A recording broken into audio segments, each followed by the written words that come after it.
Bismillahirrahmanirrahim. Assalamualaikum warahmatullahi wabarakatuh. Alhamdulillahi rabbil alamin. Alhamdulillahilladzi hadana lihadza wa ma kunna linahtadiya laula an hadanallah.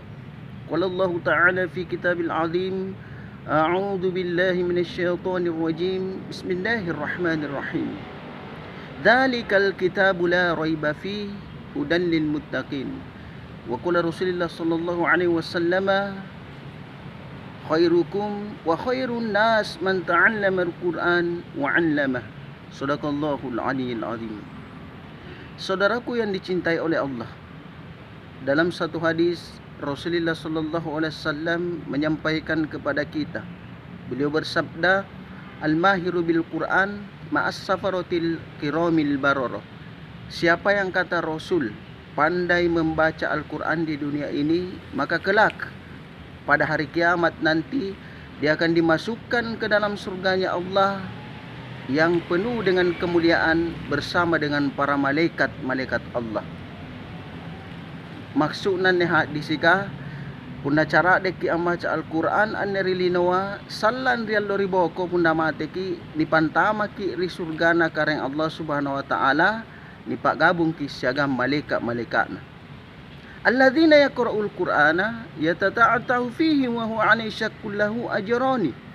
Siapa yang kata Rasul terbata-bata lidahnya membaca Al-Quran, tapi dia mau bersungguh-sungguh, dia mau istiqomah mempelajari Al-Quran, maka kata Rasul dia akan mendapatkan 2 kali lipat pahala dan kebaikan. Hadis riwayat Bukhari Muslim dari Aisyah radhiyallahu anha.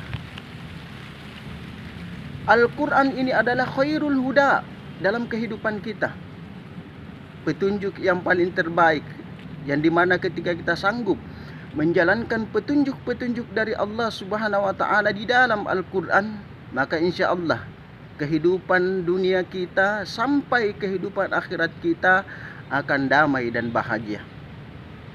Tidak ada satu pun kitab di dunia ini, tidak ada satu pun bacaan di dunia ini yang apabila kita baca satu hurufnya kita akan mendapatkan 100 pahala, kecuali Al-Quran.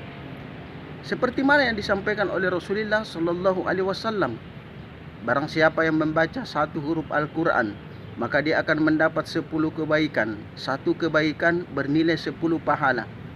Dan tidaklah kata Rasul, aku katakan alif lam mim yang engkau baca itu satu huruf, tapi alif satu huruf, lam satu huruf, mim pun yang kita baca itu bernilai satu huruf.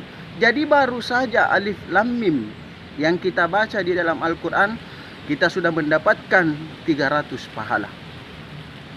Saudaraku yang dicintai dan dimuliakan Allah Subhanahu wa ta'ala, olehnya itu ketika Allah masih memberikan kita kesempatan hidup di dunia ini, gunakan waktu kita untuk selalu mengerjakan kebaikan, bahkan menyampaikan kebaikan. Karena kebaikan apapun yang kita sampaikan, sekecil apapun kebaikan itu pasti akan ada pahalanya. Faman ya'mal mithqala dzarratin khairan yarah.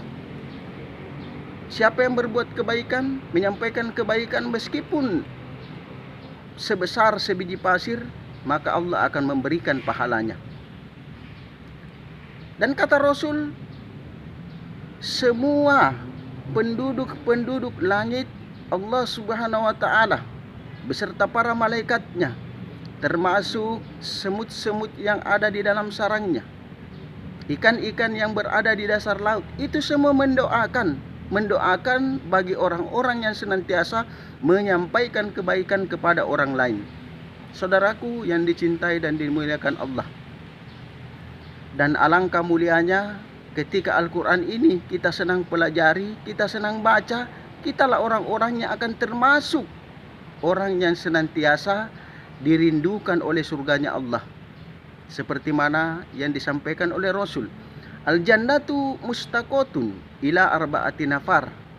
Ada 4 golongan manusia yang akan dirindukan oleh surganya Allah.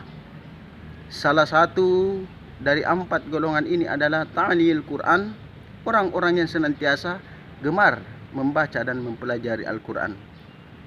Oleh karena itu, kita berharap mudah-mudahan bacaan Al-Quran kita,